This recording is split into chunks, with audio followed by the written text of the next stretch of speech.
Unit 5 Programming in C++ concepts வந்து பார்த்துட்டு இருக்கோம். ஸோ இதில் வந்து கண்டிஷனல் ஸ்டேட்மெண்ட் டெசிஷன் மேக்கிங் ஸ்டேட்மெண்ட்டில் அப் டு த கண்டிஷனல் ஸ்டேட்மெண்ட்குள்ளே தான் வந்து நம்ம இஃப் ஸ்டேட்மெண்ட் வந்து பார்த்தோம். அதனுடைய நெக்ஸ்ட் வேரியேஷன் வந்து பார்த்தீங்க அப்படின்னா ஸ்விட்ச் ஸ்டேட்மெண்ட் வந்து பார்க்க போகிறோம். ஸோ ஸ்விட்ச் ஸ்டேட்மெண்ட் அப்படிங்கிறது என்ன அப்படின்னு சொல்லி பார்த்தீங்கன்னா வேரியஸ் எப்படி வந்து நம்மளுடைய ஸ்விட்ச் போர்டில் வந்து மல்டிபிள் ஸ்விட்சஸ் வந்து அரேஞ்சாக இருக்குது. சேம் அதே மாதிரி எந்த ஸ்விட்சை நீங்கள் ஆப்ரேட் பண்ணிங்கன்னா உங்களுக்கு அந்த பர்டிகுலரான அந்த ஸ்விட்சோட எந்த ஒயர் வந்து கனெக்ட் ஆகிருக்கோ அந்த பர்டிகுலர் லைட் ஆகட்டும் இல்லை ஃபேன் ஆகட்டும் இல்லை வந்து ஒரு டிவி ஆகட்டும் எந்த கனெக்ஷனோட லிங்க் ஆகிருக்கோ அது வந்து ஆப்ரேட் ஆகுதோ சேம் அதே மாதிரி நாம் இங்கே ஸ்விட்ச் அப்படிங்கிற ஸ்டேட்மெண்ட் வந்து பார்க்குறோம். ஓகேங்களா, ஸ்விட்ச் அப்படிங்கிற ஸ்டேட்மெண்ட் வந்து இஃப் கண்டிஷனோட வச்சு கம்பேர் பண்ணி பார்க்கும்போது இஃப் கண்டிஷனில் நீங்கள் மல்டிபிள் கண்டிஷன் வந்து நீங்கள் கொடுத்து செக் பண்ணுற மாதிரி இருக்கும். அப்போ ப்ரோக்ராம் வந்து ரொம்ப லென்த்தியாக வந்து போகும். ஸோ அதை ரெடியூஸ் பண்ணுறதுக்கு எனக்கு மல்டிபிள் கண்டிஷனை கொடுத்து ஆனால் வந்து கொடுத்துருக்கிற வேல்யூ எந்த கேஸில் போய் மேட்ச் ஆகுதோ அந்த பர்டிகுலர் கேஸோட பிளாக் ஸ்டேட்மெண்ட் மட்டும் எக்ஸிக்யூட் ஆகிறது தான் இந்த ஸ்விட்ச் கேஸ் அப்படிங்கிறது. எப்படி வந்து நம்மளுடைய நார்மல் சுவிட்ச் போர்டில் மல்டிபிள் சுவிட்சஸ் வந்து இருக்குதோ அந்த மல்டிபிள் சுவிட்சஸில் மேபி இது வந்து ஃபேனாக இருக்கலாம், இது வந்து லைட்டாக இருக்கலாம், இது டிவிக்கு உண்டான ஸ்விட்சாக இருக்கலாம், இது வந்து பக்கத்தில் வந்து நீங்கள் சார்ஜர் இருக்கும் இல்லைங்களா, அந்த சார்ஜரோட அந்த ஒயரை வந்து நீங்கள் கனெக்ட் பண்ணுறதா இருக்கலாம். ஸோ இந்த மாதிரி நீங்கள் இந்த எஃப்ங்கிற சுவிட்சஸ் ப்ரெஸ் பண்ணீங்க அப்படின்னா இந்த எஃப் சுவிட்ச் வந்து என்ன ஆகும், அதில் இருக்க ஒயர் வந்து ஃபேனோட கனெக்ட் ஆகும், அந்த ஃபேன் மட்டும் ஆப்ரேட் ஆகும். ரிமைனிங்லாம் என்ன ஆயிடுது, எதுவுமே வந்து எல்லாமே ஆஃப் கண்டிஷனில் தான் இருக்கும். எதை ஆக்டிவேட் பண்ணுறீங்களோ அது மட்டும் ஒர்க் ஆகுதோ சேம் அதே மாதிரி இந்த சுவிட்சஸில் மல்டிபிள் கேசஸ் வந்து இருக்கும். இந்த கேசஸோட எது வந்து மேட்ச் ஆகுதோ நீங்கள் கொடுக்குற எக்ஸ்பிரஷன் அந்த கேஸோட பிளாக் ஆஃப் ஸ்டேட்மெண்ட் வந்து எக்ஸிக்யூட் ஆகும். இன்கேஸ் எனக்கு எந்த கேஸ்லையுமே இந்த எக்ஸ்பிரஷன் வந்து மேட்ச் ஆகலை அப்படிங்கிற பட்சத்தில் எனக்கு டிஃபால்ட் அப்படிங்கிற இந்த ஸ்டேட்மெண்ட்டுக்கு வரும். அதுதான் இங்கே சொல்லியிருக்காங்க. பெஸ்ட் ஆல்டர்னேட்டிவ் வந்து நான் இஃப் ஸ்டேட்மெண்ட்டில் வந்து செலக்ட் பண்ணுறதுங்கிறது ரொம்ப லென்த்தியாக இருக்கும். இதே வந்து நான் டிஃப்ரெண்ட் இன்டகிரேட்டட் வேல்யூவை நான் என்ன பண்ணலாம், கம்பேர் பண்ணுறதுக்கு we have to move to the switch case statement அப்படின்னு சொல்லி சொல்கிறோம். ஸோ இந்த ரூல்ஸ் என்ன அப்படின்னு சொல்லி பார்த்தீங்கன்னா ஸ்விட்ச் எக்ஸ்பிரஷன் வந்து பார்த்தீங்கன்னா ஒரே ஒரு தாட்டி மட்டும்தான் எவாலுவேட் ஆகும். ஓகேங்களா, இஃப் மாதிரி ஒவ்வொரு தாட்டியும் வந்து ஆல்டர்னேட்டிவாக செக் பண்ணாது. இஃப் அந்த ஸ்விட்ச் வந்து என்ன பண்ணும், ஒரே ஒரு தாட்டி மட்டும்தான் அந்த எக்ஸ்பிரஷனோட அந்த கேஸை வந்து கம்பேர் பண்ணி பார்க்கும். இந்த கேஸ் வந்து மேட்ச் ஆச்சுன்னா இது ஒர்க் ஆகிட்டு லூப்பை விட்டே வெளியில் வந்துடும். ஓகேங்களா, ஸோ இன்கேஸ் இந்த கேஸ் ஃபால்ஸ் ஆகுதுங்கிற பட்சத்தில் தான் செகண்ட் கேஸ்க்கு போயிட்டு செக் பண்ணும். ஓகேங்களா, ஸோ அதை தான் வந்து இங்கே சொல்கிறாங்க. அடுத்து இங்கே உங்களுக்கு ஏதாவது ஒரு மேட்ச் வந்து கிடைச்சிது அப்படின்னா அதுக்கு ரிலேட்டடாக இருக்கிற பிளாக் ஆஃப் கோடு வந்து எக்ஸிக்யூட் ஆகும். இதில் பிரேக் டிஃபால்ட் அப்படிங்கிறது keywords, break statement and then default அப்படிங்கிறது கீவேர்ட்ஸு. இதை நீங்கள் கொடுக்காமையும் உங்களுடைய ஸ்விட்ச் கேஸை வந்து நீங்கள் என்ன பண்ணிக்கலாம், ஜென்ரேட் பண்ணிக்கலாம். மேம் கொடுக்கலனா என்ன நடக்கும் அப்படின்னு சொல்லி பார்த்தீங்கன்னா டிஃபால்ட் ஸ்டேட்மெண்ட் அப்படிங்கிறத நீங்கள் கொடுக்கல அப்படின்னா இன்கேஸ் டிஃபால்ட் ஸ்டேட்மெண்ட்டை வந்து நீங்கள் கொடுக்கல அப்படின்னா என்ன நடக்கும்னா உங்களுக்கு கேஸோட வச்சு கம்பேர் பண்ணி பார்க்கும். எந்த கேஸோட உங்களோட எக்ஸ்பிரஷன் வந்து ஈக்குவலைஸ் ஆயிருக்கோ அந்த கேஸ் வந்து எக்ஸிக்யூட் ஆகும். இன்கேஸ் எனக்கு எந்த கேஸோடவும் என்னோட எக்ஸ்பிரஷன் வந்து ஈக்குவலைஸ் ஆகலைன்னா லூப்பை விட்டே வெளியில் வந்துடும். டிஃபால்ட் கேஸ் இல்லை அப்படின்னா டிஃபால்ட் அப்படிங்கிற அந்த ஸ்டேட்மெண்ட் இல்லைன்னா நான் சொல்கிறேன். இன்கேஸ் கேஸ் எதுவுமே மேட்ச் ஆகலை டிஃபால்ட் ஸ்டேட்மெண்ட் இருக்குன்னா கண்டிப்பாக டிஃபால்ட் தான் ஒர்க் ஆகும். ஓகேங்களா, இது வந்து ஆப்ஷனல். ரெண்டாவது பிரேக் ஸ்டேட்மெண்ட். ஏன் பிரேக் ஸ்டேட்மெண்ட் கொடுக்குறோம் அப்படின்னா இன்கேஸ் எனக்கு கொடுத்துருக்க எக்ஸ்பிரஷன் வந்து எக்ஸோட வந்து இப்போ எக்ஸ்பிரஷன் வந்து எக்ஸ்ன்னு சொல்லிட்டு வருதுன்னு வைங்க, எக்ஸோட கம்பேர் பண்ணது எக்ஸ் வந்து என்ன ஆகுது, கண்டிஷன் வந்து ட்ரூங்கும் போது இந்த பிளாக் கோடு வந்து ஒர்க் ஆகுது. இன்கேஸ் பிரேக் ஸ்டேட்மெண்ட் கொடுக்கலினா அதுக்கு ரிமைனிங் இருக்கிற எல்லா கேஸும் என்ன ஆகும், ஆல்டர்னேட்டிவா இல்லை கண்டினியூஸாக அப்படியே வந்து ஒர்க் ஆகிட்டு வரும். இன்கேஸ் எனக்கு வந்து கேஸ் இந்த இடத்துல வேல்யூ வந்து ஒய் வந்து மேட்ச் ஆகுதுன்னா ஒய் வந்து எக்ஸிக்யூட் ஆகிட்டு இன்கேஸ் பிரேக் இல்லைன்னா கண்டினியூஸாக அப்படியே என்ன ஆகும், ஒர்க் ஆகும். ஸோ அந்த பிரேக்குங்கிற ஸ்டேட்மெண்ட் வந்து எதுக்குன்னா ஒன்ஸ் உங்களுடைய பிளாக் வந்து எக்ஸிக்யூட் ஆயிடுச்சு அப்படின்னா அந்த பர்டிகுலர் கோடிலிருந்து எனக்கு இந்த லூப்பை விட்டு வெளியில் வரணும் அப்படின்னா we have to use the break statement. கண்டிப்பாக பிரேக் ஸ்டேட்மெண்ட்லேருந்து கொஸ்டின் வரதுக்கு உண்டான சான்சஸ் நிறையா இருக்குது. ஓகேங்களா, பிரேக் ஸ்டேட்மெண்ட் எதுக்கோசரம் அப்படின்னா வித்தவுட் பிரேக் எப்படி வண்டிக்கு வந்து நீங்கள் வண்டி மூவ் பண்ணிட்டே போயிட்டு இருக்கீங்க, வண்டியில் வந்து பிரேக் போடலினா என்ன ஆகும், என்ன ஆகாது, ஸ்டாப் ஆகாது இல்லையா. சேம் அதே மாதிரி தான் பிரேக் ஸ்டேட்மெண்ட்டை பார்த்தோன்னே அந்த கண்டிஷன் எதோட மேட்ச் ஆகிருக்கோ அந்த கேஸ் வந்து எக்ஸிக்யூட் ஆகிட்டு அந்த லூப்பை விட்டு வெளியில் வரதுக்கு தான் என்னது இந்த பிரேக் ஸ்டேட்மெண்ட். பிரேக் இல்லை அப்படின்னா எப்படி வண்டி சரன்னு போயிட்டே இருக்குதோ அதே மாதிரி ரிமைனிங் இருக்கிற கேசஸ் எல்லாம் எக்ஸிக்யூட் ஆகும். ஓகேங்களா. ஸோ அதுக்கு அடுத்தது பிரேக் ஸ்டேட்மெண்ட் என்னது, நம்மளுடைய சுவிட்ச் பிளாக்ல இருந்து வெளியில் வரதுக்கு. டிஃபால்ட் ஸ்டேட்மெண்ட்டுங்கிறது some code if there is no case match, எந்த கேஸுமே எனக்கு மேட்ச் ஆகலை அப்படிங்கும்போது எனக்கு ஒர்க் ஆகிறது தான் என்னது டிஃபால்ட் ஸ்டேட்மெண்ட் அப்படிங்கிறது. ஓகேங்களா. ஸோ இதுக்கு ஒரு எக்ஸாம்பிள் கொடுத்துருக்காங்க பாருங்க. டே அப்படிங்கிறது ஒரு இன்டிஜர் வேரியபிள். அந்த டேக்கு வந்து வேல்யூஸ் வந்து பார்த்தீங்க அப்படின்னா 2ன்னு அசைன் பண்ணியிருக்காங்க. அது சுவிட்ச் கேஸில் வந்து அந்த கண்டிஷன் வந்து கொடுக்குறாங்க. ஓகேங்களா. டே அப்படின்னு சொல்லி கொடுக்குறாங்க. அப்போ இந்த இடத்துல டேங்கிறதுக்கு பதிலாக என்ன சப்ஸ்டியூட் ஆகும், 2 அப்படிங்கிறது சப்ஸ்டியூட் ஆகும். 2ங்கிறது கேஸ் 1ஓட வச்சு கம்பேர் பண்ணி பார்க்குது. 1 இங்கே 2 ஈக்குவலா நாட் ஈக்குவல். அப்போ இந்த கேஸை விட்டுரும். அடுத்து கேஸ் 2க்கு போகும். அப்போ 2 எனக்கு கொடுத்துருக்க வேல்யூ 2. அப்போ இந்த கண்டிஷன் என்னது ட்ரூ. நான் கொடுத்துருக்க கண்டிஷனும் ப்ளஸ் அங்கே இருக்கிற கேஸோட வேல்யூவும் மேட்ச் ஆயிடுச்சு. அப்போ அதுக்குள்ள என்னன்னு இருக்கு, டியூஸ்டேன்னு இருக்கு. அவுட்புட் வந்து என்னன்னு வரும், டியூஸ்டேன்னு சொல்லி பிரிண்ட் ஆகும். பிரிண்ட் ஆகிட்டு இந்த பிரேக் ஸ்டேட்மெண்ட்டை பார்த்த உடனே இந்த லூப்பை விட்டு வெளியில் வந்துட்டு இதுக்கு கீழே உங்களோட சுவிட்சில் என்னெல்லாம் ஸ்டேட்மெண்ட்ஸ் வந்து பை டிஃபால்ட்டாக கொடுத்துருக்கீங்களோ அந்த ஸ்டேட்மெண்ட்ஸ் எல்லாம் என்ன ஆகும், எக்ஸிக்யூட் ஆகும். ஓகேங்களா. இப்படி தான் வந்து சுவிட்ச் வந்து ஒர்க் ஆகும். ஒன்ஸ் அகைன் நான் மறுபடியும் சொல்கிறேன், சுவிட்ச் கேஸ் ஸ்டேட்மெண்ட்டுங்கிறது one of the decision making conditional statement. ஓகேங்களா.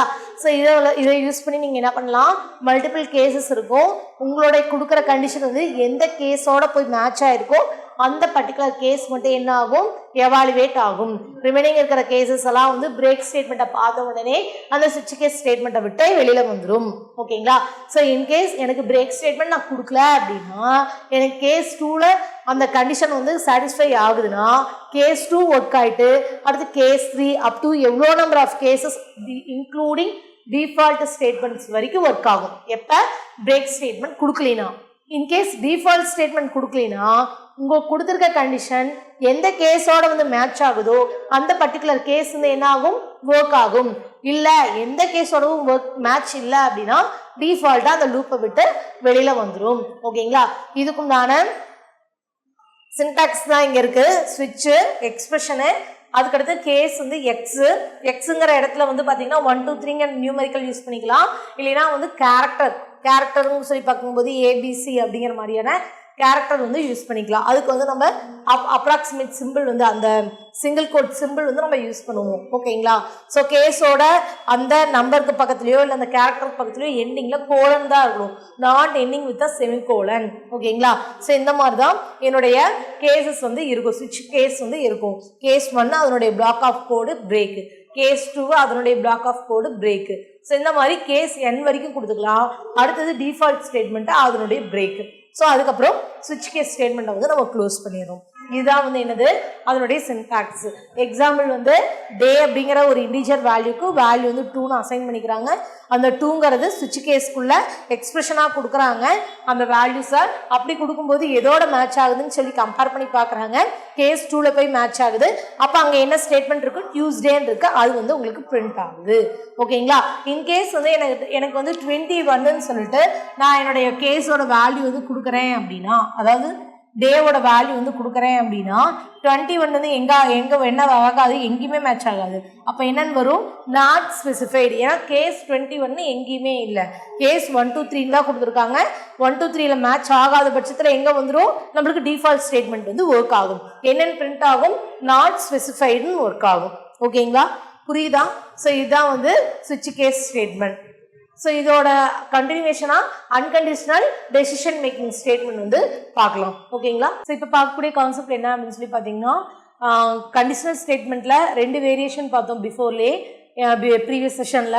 ஒன்று வந்து பார்த்தீங்க அப்படின்னா கண்டிஷனல் கண்ட்ரோல் ஸ்டேட்மெண்ட்டு, இன்னொன்று வந்து பார்த்தீங்க அப்படின்னா அன்கண்டிஷனல் கண்ட்ரோல் ஸ்டேட்மெண்ட்னு பார்த்தோம். கண்டிஷனல் கண்ட்ரோல் ஸ்டேட்மெண்ட்டில் இஃப் அண்ட் அதனுடைய டைப்ஸு ஸ்விட்சு இது ரெண்டுமே வந்து பார்த்தீங்கன்னா கண்டிஷனல் கண்ட்ரோல் ஸ்டேட்மெண்ட்குள்ளே வரும். அன்கண்டிஷனல் கண்ட்ரோல் ஸ்டேட்மெண்ட்குள்ளே மொத்தம் 4 கேட்டகரி இருக்குது. அதில் ஃபர்ஸ்ட் ஒன்று வந்து பார்த்தீங்கன்னா பிரேக்கு, ஃபர்ஸ்ட் ஒன் வந்து பிரேக்கு, செகண்ட் ஒன் வந்து கண்டினியூ, தேர்ட் ஒன் வந்து கோ டு, ஃபோர்த் ஒன் வந்து பார்த்தீங்கன்னா ரிட்டன். இதை வந்து நான் நெக்ஸ்ட்டு ஸ்லைடில் வந்து நான் உங்களுக்கு என்னென்னு சொல்கிறேன். ஓகேங்களா? ஸோ ஃபர்ஸ்ட்டு வந்து பிரேக் ஸ்டேட்மெண்ட் அப்படிங்கிறது ஆல்ரெடி நம்மளோட சுவிட்ச் கேஸ்லேயே வந்து பார்த்துட்டோம். அதுக்கு மீறி எக்ஸ்ட்ராடினரியாக வந்து நீங்கள் எந்த இடத்துல வேணாலும் இந்த பிரேக் ஸ்டேட்மெண்ட் வந்து யூஸ் பண்ணிக்கலாம். அதாவது லூப்பிங்குள்ளே கூட உங்களுடைய இந்த பிரேக் ஸ்டேட்மெண்ட் வந்து நம்ம யூஸ் பண்ணிக்கலாம். லூப் கண்ட்ரோல் ஸ்டேட்மெண்ட்டை தான் நம்ம என்னென்னு சொல்கிறோம்னா பிரேக் ஸ்டேட்மெண்ட் அப்படின்னு சொல்லி சொல்கிறோம். அதே மாதிரி உங்களோட லூப்பை வந்து டிட்டர்மைன் பண்ணுறதும் இந்த பிரேக் ஸ்டேட்மெண்ட் தான். என்ன பண்ணும் அப்படின்னு சொல்லி பார்த்தீங்கன்னா, இப்போ ஃபார் எக்ஸாம்பிள் ஒரு ப்ரோக்ராம்க்கு வந்து கொடுத்துருக்காங்க. இதனுடைய சின்டாக்ஸ் வந்து பிரேக்கோட எண்டிங்கில் வந்து செமிகோலன் இருக்கணும். நீங்கள் லூப்பிங்லேயோ இல்லை கண்டிஷனுக்குள்ளேயோ வந்து நீங்கள் கொடுத்துக்கலாம். ஓகேங்களா? மெயின் ஃபங்க்ஷன்லேருந்து ப்ரோக்ராம் வந்து ஸ்டார்ட் ஆகும். ஸோ இதில் வந்து பார்த்தீங்கன்னா ஐயோட வேல்யூ 0ன்னு சொல்லி இருக்கும்போது எனக்கு கண்டிஷன் வந்து உள்ளே கொடுத்துருக்காங்க. ஐயோட வேல்யூ 4ஆக இருந்ததுன்னா இந்த பிரேக் ஸ்டேட்மெண்ட் ஒர்க் ஆகணும்னு சொல்லிட்டு. அப்போ ஐயோட வேல்யூ 0ன்னு இருக்கும்போது இந்த ஸ்டேட்மெண்ட் வந்து என்ன ஆகாது, ஒர்க் ஆகாது. இஃப் கண்டிஷன் செக் பண்ணும், கண்டிஷன் ஃபால்ஸு. கண்டிஷன் ஃபால்ஸாக ரிமைனிங் என்ன ஸ்டேட்மெண்ட் இருக்குது, நம்மளுக்கு ஐயோட வேல்யூ வந்து பிரிண்ட் பண்ண சொல்லியிருக்கிறோம். அப்போ 0 அப்படிங்கிறது பிரிண்ட் ஆகும். ஓகேங்களா? ஸோ இதுக்கு அடுத்தது மறுபடியும் ஐயோட வேல்யூ வந்து இந்த ஃபார் லூப்போட எண்டிங்க்கு வரும்போது இன்க்ரிமெண்ட் ஆகும். ஐயோட வேல்யூ 0, கண்டிஷன் செக் பண்ணுது 0 லெஸ் தென் 10, கண்டிஷன் ட்ரூ அப்படிங்கும்போது தான் உள்ளே வருது. ஓகேங்களா? ஸோ இந்த லூப்போட எண்டிங்கில் வந்து என்ன ஆகுது அப்படின்னு சொல்லி பார்த்தீங்கன்னா ஐயோட வேல்யூ வந்து இன்க்ரிமெண்ட் ஆகுது.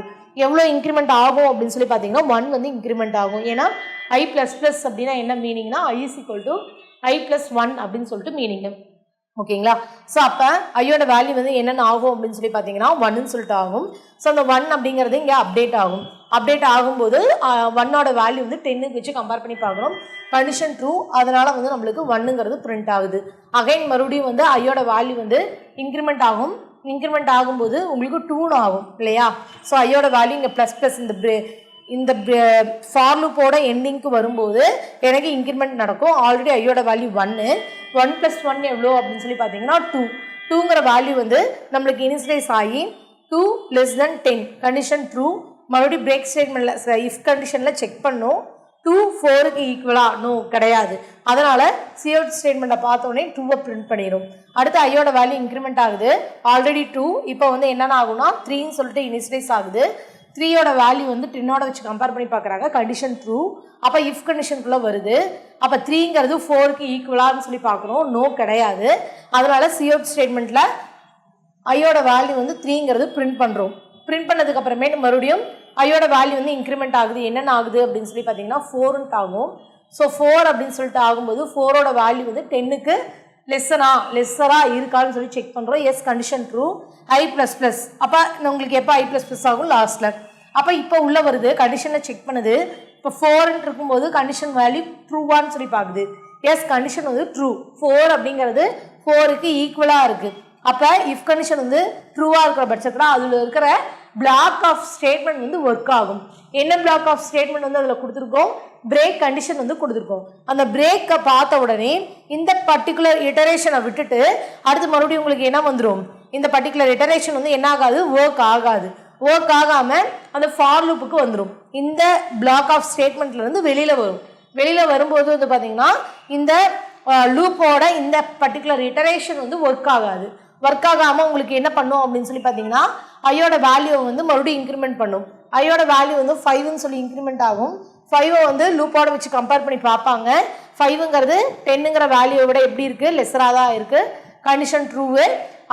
ஐயோட வேல்யூக்கு, அதாவது 5ங்கிற வேல்யூ 4க்கு ஈக்குவலாக நோ கிடையாது. அடுத்து மறுபடியும் என்ன பண்ணும், சிஅவுட்டில் அந்த 5ங்கிற வேல்யூ வந்து பிரிண்ட் பண்ணும். நெக்ஸ்ட்டு இந்த லூப்போட எண்டிங்கில் ஐயோட வேல்யூ வந்து என்ன ஆகுது அப்படின்னு சொல்லி பார்த்தீங்கன்னா இன்க்ரிமெண்ட் ஆகுது. இன்க்ரிமெண்ட் ஆகும்போது ஐயோட வேல்யூ வந்து 6ன்னு சொல்லி இன்க்ரிமெண்ட் ஆகும். அப்போ 6ன்னு சொல்லி இன்க்ரிமெண்ட் ஆகும்போது ஐயோட வேல்யூ வந்து 6ன்னு சொல்லி இனிஷியலைஸ் ஆகிக்குது. இனிஷியலைஸ் ஆனதுக்கு அப்புறமேட்டு 6 லெஸ் தென் 10 அப்படிங்கிறது கண்டிஷன் வந்து ட்ரூ. ட்ரூங்கும்போது என்ன பண்ணோம் அப்படின்னு சொல்லி பார்த்தீங்கன்னா இந்த ஐயோட வேல்யூ வந்து 6ங்கிறது 4க்கு ஈக்குவலான்னு பார்க்குது நோ, அதனால ஐயோட வேல்யூ வந்து பிரிண்ட் பண்ணுறோம். ஸோ இந்த மாதிரி அப் டு எது வரைக்கும் ஒர்க் ஆகும் அப்படின்னு சொல்லி பார்த்தீங்கன்னா 9 வரைக்கும் ஒர்க் ஆகும். 9 வரைக்கும் ஒர்க் ஆகி உங்களுக்கு பிரிண்ட் பண்ணும். ஸோ இதுதான் வந்து என்னது பிரேக் ஸ்டேட்மெண்ட்டோட ஒர்க்கு. பிரேக் ஸ்டேட்மெண்ட் என்ன பண்ணும் அப்படின்னா பர்டிகுலர் இட்டரேஷனை மட்டும் பிரேக் பண்ணிக்கிட்டு உங்களுக்கு ரிமைனிங் இருக்கிறதெல்லாம் என்ன பண்ணும் லூப்பிங் கண்ட்ரோல் ஸ்டேட்மெண்ட்டில் ஒர்க் பண்ணி கொடுக்கும். ஸோ இதை தான் நம்ம என்னன்னு சொல்கிறோம்னா பிரேக் ஸ்டேட்மெண்ட் அப்படின்னு சொல்கிறோம். ஸோ நெக்ஸ்ட் வந்து பார்த்தீங்க அப்படின்னா கண்டினியூஸ் ஸ்டேட்மெண்ட். இந்த கண்டினியூஸ் ஸ்டேட்மெண்ட் வந்து என்ன பண்ணும் அப்படின்னு சொல்லி பார்த்தீங்க அப்படின்னா நம்மளுடைய பிரேக் ஸ்டேட்மெண்ட்டுக்கு ஆப்போசிட். இது வந்து என்ன பண்ணும் அப்படின்னா அந்த பர்டிகுலர் இட்டரேஷனை வந்து ஸ்டாப் பண்ணிட்டு நெக்ஸ்ட் இட்டரேஷன்லேருந்து ஸ்டார்ட் பண்ணுறது என்ன அப்படின்னு சொல்லி பார்த்தீங்கன்னா கண்டினியூஸ் ஸ்டேட்மெண்ட்டு. இந்த கண்டினியூவில் வந்து என்ன பண்ணுறாங்க அப்படின்னு சொல்லி பார்த்தீங்க அப்படின்னா நம்மளுடைய கண்டினியூ எண்டிங் வித் செமிகோலன் அப்படின்னு சொல்லிட்டு கொடுத்துறது தான் வந்து அதனுடைய சின்டாக்ஸு. ஸோ இதில் வந்து மெயின் மெத்தட் வந்து ஸ்டார்ட் ஆகுது. ஃபார் லூப் வந்து கொடுக்குறோம், ஐயோட வேல்யூ வந்து 0ன்னு இனிஷியலைஸ் பண்ணிக்கிறோம். ஐயோட வேல்யூ வந்து 10க்கு லெஸ் தானான்னு சொல்லி கண்டிஷன் செக் பண்ணுறோம், கண்டிஷன் ட்ரூ. அப்போ மறுபடியும் எங்கே வருது உள்ளே வருது. ஐயோட வேல்யூ வந்து 4க்கு ஈக்குவலா அப்படின்னு சொல்லிட்டு பார்க்குது. எஸ் 4க்கு ஈக்குவல் கிடையாது. அப்போ என்ன பண்ணுவோம் இந்த இஃப் லூப்லேயே வராது, நம்மளுக்கு ஐயோட வேல்யூ வந்து 0ன்னு பிரிண்ட் பண்ணி கொடுத்துரும். இதுக்கு அடுத்து மறுபடியும் ஐயோட வேல்யூ இன்க்ரிமெண்ட் ஆகும். இன்க்ரிமெண்ட் ஆகும்போது 1ன்னு ஆகும். 1ன்னு சொல்லி ஆகும்போது கண்டிஷன் செக் பண்ணி பார்க்குது, கண்டிஷன் ட்ரூ. மறுபடியும் உள்ள வருது, இங்கே 1ஓட வச்சு கம்பேர் பண்ணும்போது கண்டிஷன் ஃபால்ஸு. அப்போ ஐயோட வேல்யூ வந்து 1ன்னு பிரிண்ட் ஆகும். அடுத்து மறுபடியும் வந்து ஐயோட வேல்யூ வந்து இன்க்ரிமெண்ட் ஆகும். எவ்வளோ இன்க்ரிமெண்ட் ஆகும்னா 2ன்னு சொல்லிட்டு இன்க்ரிமெண்ட் ஆகும். 2ன்னு சொல்லி இன்க்ரிமெண்ட் ஆகும்போது என்ன பண்ணுவோம் அப்படின்னு சொல்லி பார்த்தீங்க அப்படின்னா கண்டிஷனோட வச்சு செக் பண்ணி பார்க்குறோம், கண்டிஷன் ட்ரூவு. இந்த இடத்துல இஃப் கண்டிஷன் ஃபால்ஸு. அதுக்கு அடுத்தது ஐயோட வேல்யூ பிரிண்ட் பண்ணுறோம். அடுத்தது 3ன்னு சொல்லி இனிஷியலைஸ் ஆகும். 3ங்கிறது வந்து கண்டிஷனை செக் பண்ணுது, கண்டிஷன் ட்ரூவு. இஃப் கண்டிஷனோட செக் பண்ணி பார்க்கும்போது 3ங்கிறது ஃபால்ஸு. அதுக்கப்புறமேட்டு உங்களுக்கு என்ன பண்ணோம் அப்படின்னு சொல்லி பார்த்தீங்கன்னா சிஅவுட்டில் உங்களுக்கு 3ங்கிற வேல்யூ வந்து பிரிண்ட் ஆகும். இப்போ 4 அப்படின்னு சொல்லிட்டு வரும்போது ஐயோட வேல்யூ இன்க்ரிமெண்ட் ஆகுது, 4ன்ட்டு வருது. 4ன்னு சொல்லி பார்க்கும்போது ஐயோட வேல்யூ வந்து 4க்கு ஈக்குவலா அப்படின்னு சொல்லி செக் பண்ணி பார்க்குது. S equal. ஈக்குவலுங்கும் போது என்ன ஆகுது கண்டினியூஸ் ஸ்டேட்மெண்ட் இருக்குது. அப்போ கண்டினியூஸ் ஸ்டேட்மெண்ட் என்ன பண்ணுன்னா பர்டிகுலர் இன்டகிரேஷனை வந்து ஸ்டாப் பண்ணிட்டு ரிமைனிங் இருக்கிற இட்டரேஷனை வந்து ஸ்டார்ட் பண்ணும். இங்கே பாருங்கள், it forces the loop to continue பண்ணும். எப்போ எக்ஸிக்யூட் த நெக்ஸ்ட் இட்டரேஷன். அப்போ 4ங்கிறது பிரிண்ட் ஆகாது. அடுத்த இட்டரேஷன் என்ன வரும் 5ங்கிறது பிரிண்ட் ஆகும். அப் டு இதே மாதிரி 6, 7, 8, 9 வரைக்கும் பிரிண்ட் ஆகும். இது வந்து கண்டினியூஸ் ஸ்டேட்மெண்ட்டு. ஓகேங்களா? ஸோ நெக்ஸ்ட் வந்து பார்த்தீங்க அப்படின்னா go to statement. Go to அப்படிங்கிறது அன்கண்டிஷனல் ஜம்ப் ஸ்டேட்மெண்ட்டை தான் நம்ம என்னன்னு சொல்லுவோம்னா கோ டு ஸ்டேட்மெண்ட். இதிலிருந்து கண்டிப்பாக கொஸ்டின் வரதுக்கு உண்டான வாய்ப்புகள் இருக்குது. மேக்ஸிமம் டைம் வந்து அன்கண்டிஷனல் ஜம்ப் ஸ்டேட்மெண்ட் அப்படிங்கிறது என்னென்னா கோ டு அப்படின்னு சொல்லிட்டு நம்ம சொல்லணும். ஓகேங்களா? ஸோ இது வந்து என்ன பண்ணுன்னா ஒரு இடத்துல இருந்து உங்களுடைய கண்ட்ரோலை இன்னொரு பிளேஸ்க்கு வந்து என்ன பண்ணும் ட்ரான்ஸ்ஃபர் பண்ணும். இதுதான் வந்து என்னது ஜம்ப் ஸ்டேட்மெண்ட் அப்படிங்கிறது. இந்த ஜம்ப் ஸ்டேட்மெண்ட்டோட சின்டாக்ஸ் வந்து கோ டு ஸ்டேட்மெண்ட்டுங்கிறது இந்த ஜம்ப் அதாவது வந்து கோட்டுங்கிறது jump statement, unconditional jump statement. அப்போ இந்த கோட்டுவோட சின்டாக்ஸ் வந்து பார்த்தோம்னா கோ டு ஸ்பேஸ் லேபிளோட நேம். நீங்கள் என்ன வந்து லேபிள் வந்து க்ரியேட் பண்ணியிருக்கீங்களோ அந்த பர்டிகுலர் நேம். இந்த கோட்டுவை நீங்கள் 2 வேரியேஷனில் வந்து நீங்கள் டிஃபைன் பண்ணிக்கலாம். ஒன்று வந்து பார்த்தீங்க அப்படின்னா ஃபார்வர்ட் கோட்டு, இன்னொன்று வந்து பார்த்தீங்க அப்படின்னா பேக்வர்ட் கோட்டு. ஃபார்வர்ட் கோட்டு அப்படின்னா என்னன்னா ஃபஸ்ட்டு லேபிளை கொடுத்துருவீங்க, அதுக்கப்புறமேட்டு சம் ஸ்டேட்மெண்ட்ஸ் வந்ததுக்கப்புறமேட்டு லாஸ்ட்டில் வந்து கோட்டு கொடுத்து லேபிள் நேம் வந்து கொடுப்பீங்க. இதே வந்து பேக்வர்ட் ஜம்ப் அப்படின்னு சொல்லி பார்க்கும்போது எப்படி இருக்கும்னா ஃபஸ்ட்டு கோ டு லேபிள்ங்கிறத டிஃபைன் பண்ணிடுவோம், அதுக்கப்புறமேட்டு சம் ஸ்டேட்மெண்ட்ஸ்க்கு அப்புறமேட்டு கீழே வந்து லேபிள் வந்து இருக்கும். ஓகேங்களா? இதைதான் வந்து நம்ம என்னன்னு சொல்கிறோம் கோ டு ஸ்டேட்மெண்ட் சொல்கிறோம். இது ஒரு எக்ஸாம்பிள் பார்க்கும்போது உங்களுக்கு ஈஸியாக புரியும். ஓகேங்களா? ஸோ இதில் வந்து பார்த்தீங்க அப்படின்னா எக்ஸாம்பிள் என்ன இருக்குன்னா வாய்ட் மெயின் ஃபங்க்ஷனு ஸ்டார்ட் ஆகுது, என்னோட வேல்யூவை யூசர்ட்ட வந்து கெட் பண்ணிக்குது. என்னோட வேல்யூ வந்து பார்த்தீங்கன்னா ஒரு நம்பராக வந்து கெட் பண்ணிக்கிறாங்க. அந்த நம்பர் வந்து பார்த்தீங்க அப்படின்னா இஃப் கண்டிஷனில் கொடுக்குறாங்க. இஃப் என்னோட வேல்யூ வந்து 5க்கு கம்மியாக இருந்தது அப்படின்னா கோ டு லெஸ். ஓகேங்களா? 5க்கு கம்மியானா எப்படி இருக்கலாம், மேபி 3ன்னு சொல்லிட்டு ஒரு நம்பர் கொடுக்குறேன்னு வைங்களேன். இந்த வேல்யூ வந்து 3 அப்படின்னு சொல்லி கொடுக்குறேன் அப்படின்னா 3ங்கிற வேல்யூ 5ங்கிற வேல்யூவை கம்பேர் பண்ணும்போது எப்படி இருக்குது லெஸ்ஸராக இருக்குது. அப்போ கண்டிஷன் ட்ரூ. அப்போ எங்கே போகும் இந்த கண்டிஷன் ட்ரூவாக இருக்க பட்சத்தில் இந்த பிளாக் ஆஃப் ஸ்டேட்மெண்ட்டு இஃபோட பிளாக் ஆஃப் ஸ்டேட்மெண்ட்டில் வந்து ஒர்க் ஆகுமா கண்டிஷன் ட்ரூவாக இருக்க பட்சத்தில். அப்போ என்ன இருக்குது கோ டு லெஸ்ன்னு இருக்குது. அப்போ கோ டு லெஸ் எங்கே இருக்குது இங்கே இருக்குது. இந்த கண்ட்ரோல் எங்கே மூவ் ஆகும் இந்த இடத்துல மூவ் ஆகும். மூவ் ஆகிட்டு என்னென்னு பிரிண்ட் ஆகும் லெஸ் தென் லெஸ் தென் 5ங்கிறது பிரிண்ட் ஆகும். லெஸ் தென் 5ங்கிறது பிரிண்ட் ஆகும். இன்கேஸ் என்னோட இன்புட் வந்து 13ன்னு கொடுக்குறேன்னு வைங்க. இன்கேஸ் என்னோட இன்புட் வந்து 13 அப்படின்னு சொல்லி கொடுக்குறேன்னா கண்டிஷன் வச்சு செக் பண்ணி பார்க்குது. 5ங்கிற வேல்யூ 13ங்கிற வேல்யூவை கம்பேர் பண்ணும்போது லெஸ்ஸர் வேல்யூவா? நோ, கிடையாது. அப்போ இந்த கண்டிஷன் வந்து என்னது? ஃபால்ஸ். கண்டிஷன் வந்து என்னது? ஃபால்ஸ். ஃபால்ஸுங்கும் போது இந்த கண்ட்ரோல் வந்து எங்கே மூவ் ஆகுது? எல்ஸ் பார்ட்டுக்கு வரும். எல்ஸ் பார்ட்டுக்கு வந்துட்டு என்னோட வேல்யூ என்னன்னு இருக்கு? 13ங்கிறது பிரிண்ட் ஆயிரும் அவுட்புட்டில். ஓகேங்களா? என்னோட வேல்யூ வந்து பிரிண்ட் பண்ண சொல்லியிருக்காங்க எல்ஸில், அது பிரிண்ட் ஆகும். இன்கேஸ் கண்டிஷன் ட்ரூவாக இருக்க பட்சத்தில் லெஸ் கோ டு லெஸ். அப்போ லெஸ் அப்படிங்கிறது எங்கே நம்மளுடைய கோடில் இருக்குன்னு பார்க்கும். இங்கே இருக்கும். இந்த கோ டு ஸ்டேட்மெண்ட்டில் நீங்கள் பக்கத்தில் கொடுக்குற லேபிளுக்கு எண்டிங்கில் செமிகோலன் இருக்கணும். எந்த இடத்துல வந்து லேபிளை வந்து நீங்கள் ஃபாலோ பண்ணுறீங்களோ அந்த லேபிளோட நேமுக்கு பக்கத்தில் கோலன் வந்து இருக்கணும். கோலன் இருந்ததுன்னா ரிமைனிங் இருக்க ஸ்டேட்மெண்ட்லாம் ஒர்க் ஆகும்னு அர்த்தம். ஓகேங்களா?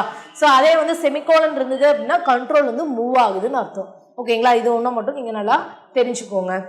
அப்போ நம்ம இப்போ பார்த்தது என்ன அப்படின்னு சொல்லி பார்த்தீங்கன்னா அன்கண்டிஷனல் கண்ட்ரோல் ஸ்டேட்மெண்ட்டு 4 டைப் இருக்குது. ஒன்று வந்து பார்த்தீங்கன்னா பிரேக்கு, செகண்ட் ஒன்று வந்து பார்த்தீங்கன்னா கண்டினியூ, தேர்ட் ஒன்று வந்து பார்த்தீங்க அப்படின்னா கோ டு, ஃபோர்த் ஒன்று வந்து ரிட்டர்ன். பிரேக் அப்படிங்கிறது என்னது? பர்டிகுலர் இட்டரேஷன் வரைக்கும் ஒர்க் ஆகிட்டு உங்களுக்கு பிரேக் ஆகி லூப்பை விட்டு வெளியில் வந்துடுறது.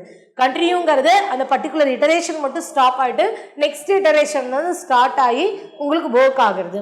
இதே கோ டு அப்படிங்கிறது அன்கண்டிஷனல் ஜம்ப் ஸ்டேட்மெண்ட் தான் நம்ம என்னன்னு சொல்கிறோம்? கோ டு ஸ்டேட்மெண்ட் அப்படின்னு சொல்லி சொல்கிறோம். உங்களுடைய கண்ட்ரோல் வந்து ஒரு பிளேஸ்லேருந்து இன்னொரு பிளேஸ்க்கு வந்து மாறும். கோ டு அதனுடைய லேபிளோட நேம் வந்து கொடுத்துட்றீங்க. இதில் ஃபார்வர்ட் ஜம்ப் இருக்குது, பேக்வர்ட் ஜம்ப் இருக்குது. ஃபார்வர்ட் ஜம்ப் அப்படின்னா உங்களுக்கு மேலே வந்து லேபிளோட நேம் இருக்கும், கீழே வந்து கோ டு லேபிளோட நேம் இருக்கும். இதே பேக்வர்ட் ஜம்ப் அப்படின்னா எப்படி இருக்குன்னா மேலே வந்து உங்களுக்கு கோ டு லேபிளோட நேம் இருக்கும், கீழே வந்து உங்களுக்கு வெறும் லேபிளோட நேம் மட்டும் இருக்கும். அதை பேஸ் பண்ணி ஒரு எக்ஸாம்பிள் வந்து நம்ம பார்த்தோம். ஸோ இதனுடைய கண்டினியூஷனாக வந்து நம்ம என்ன பார்க்கலாம் அப்படின்னு சொல்லி பார்த்தீங்கன்னா ரிட்டர்ன் ஸ்டேட்மெண்ட் வந்து நெக்ஸ்ட் செஷன் பார்க்கலாம். தேங்க்யூ. டிஎன்பிஎஸ்சி டெட் நியமன தேர்வு, PC, SI, TRB, agri, forest, railway போன்ற அனைத்து போட்டித் தேர்வுகளுக்கும் நேரடி மற்றும் ஆன்லைன் வகுப்புகள் ஆரம்பம். அனைத்து போட்டித் தேர்வுகளுக்கும் ஸ்டடி மெட்டீரியல் கிடைக்கும். நேரடி மற்றும் போஸ்டல் டெஸ்ட் பேட்ச் வசதியும் உண்டு. தொடர்புக்கு future vision study centre, Salem. Contact 9042030163. Future Vision Study Center, SKS Hospital Road, opposite to Hotel Lakshmi Prakash, near New Bus Stand, Salem. Cell 90420 30163.